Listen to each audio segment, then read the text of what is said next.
أعوذ بالله من الشيطان الرجيم بسم الله الرحمن الرحيم لو أنزلنا هذا القرآن على جبل لرأيته خاشعا متصدعا من خشية الله وتلك الأمثال نضربها للناس لعلهم يتفكرون والله الذي لا إله إلا هو عالم الغيب والشهادة هو الرحمن الرحيم والله الذي لا إله إلا هو الملك القدوس السلام المؤمن المهيمن العزيز الجبار المتكبر سبحان الله عما يشركون والله الخالق البارئ المصور له الأسماء الحسنى يسبح له ما في السماوات والأرض وهو العزيز الحكيم. Ya, tafsir ayat ke-21.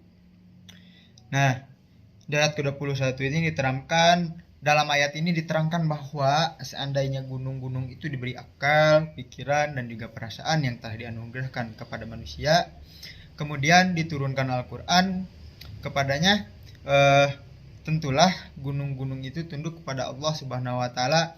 Bahkan gunung itu bakal hancur lebur karena rasa takut kepada Allah Subhanahu wa Ta'ala.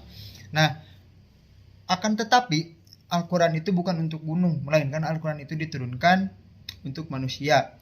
Nah, sungguh indah metafora ini membandingkan manusia yang kecil dan juga lemah dengan gunung yang begitu besar, tinggi, dan juga keras. Nah, dikatakan bahwa gunung itu akan tunduk di hadapan Allah Subhanahu wa Ta'ala dan akan hancur lebur karena rasa takut itu. Sekarang menurut tafsir Ibnu Katsir, dalam firman-Nya ini Allah Subhanahu wa Ta'ala mengagungkan perkala Al-Quran dan juga menjelaskan kedudukannya yang tinggi.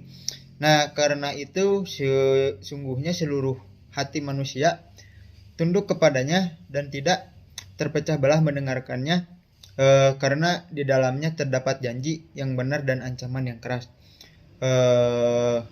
Dalam surat Al-Hasyr yang berbunyi, wa anzalna hadzal qur'ana ala jabalin la ra'aitahu khasi'an mutasaddian bi khasyatillah, yang artinya, dan sekiranya kami menurunkan Al-Quran kepada sebuah gunung, pasti kamu akan melihatnya tunduk terpecah belah di hadapan Allah Subhanahu wa Ta'ala yang disebabkan oleh rasa takut. Nah, yakni jika gunung perkasa dan keras, seandainya ia memahami makna Al-Quran ini, lalu menurunkannya, niscaya ia akan tunduk terpecah belah karena rasa takut itu. Jadi kalau dijelaskan, gunung itu akan terpecah belah gitu karena adanya rasa takut kepada Allah Subhanahu wa Ta'ala. Itu tafsir menurut Ibnu Katsir. Terus yang sekarang tafsir menurut Quraish Shihab, jika kami menurunkan Al-Quran ini kepada gunung yang kokoh, niscaya kamu akan melihat gunung itu tunduk terpecah belah karena takut kepada Allah Subhanahu wa Ta'ala. Permisalan itu kami paparkan kepada manusia agar mereka mau memikirkan akibat hal ihwal urusan mereka. Nah, Dia adalah Allah, tidak ada sembahannya yang sebenarnya kecuali Dia semata. Jadi di tafsir Quraish ini tidak ada Allah gitu ya, selain Allah yang wajib disembah. Karena kita sebagai umat muslim itu wajib menyembah Allah Subhanahu wa Ta'ala. Karena Allah Subhanahu wa Ta'ala itu Dia segala mengetahui, Dia juga Maha Penyayang. Dan juga Allah juga Maha Pengasih gitu ya. Itu tafsir menurut Quraish Shihab. أعوذ بالله من الشيطان الرجيم بسم الله الرحمن الرحيم ألم تر كيف ضرب الله مثلا كلمة طيبة كشجرة طيبة أصلها ثابت وفرعها في السماء تؤتي أكلها كل جن بإذن ربها ويضرب الله أمثالا للناس لعلهم يتذكرون ومثل كلمة خبيثة كشجرة خبيثة اجتثت من فوق الأرض ما لها من قرار يثبت الله الذين آمنوا بقول ثابت في الحياة الدنيا وفي الآخرة ويضل الله الظالمين ويفعل الله من يشاء ألم تر إلى الذين يدلون نعمة الله كفرا وأهلوا قومهم دار البوار. Sekarang menurut pendapat para mufasir, sekarang menurut Fakhr Al-Adin Al-Razi, gugusan ayat tersebut penjelasan dari Allah Subhanahu wa taala mengenai keadaan orang-orang yang hakikatnya menderita dan orang-orang yang hakikatnya bahagia dengan menyebutkan perumpamaan.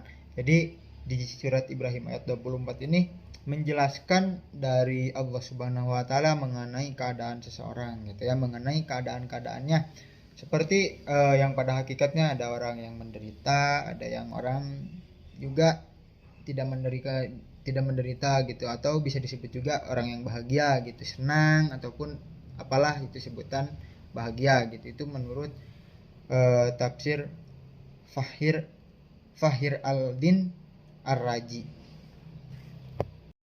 Nah, sekarang ada tafsir menurut Ibnu Katsir, disebutkan oleh Ali bin Abi Talha dari Ibnu Abbas bahwa ada potongan ayat masalun kalimatan taibatan, yaitu perumpamaan yang baik. Di sini ada kalimat yang baik yang bisa dibacakan, yaitu kalimat syahadat la ilaha illallah. Nah, yang artinya tiada Tuhan selain Allah. Jadi tiada lagi Tuhan yang wajib disembah gitu ya selain Allah. Karena Tuhan kita adalah Allah Subhanahu wa taala satu-satunya di dunia ini gitu ya.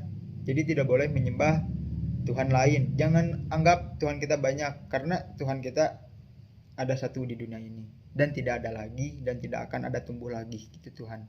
Tidak ada lagi yang akan menyerupainya.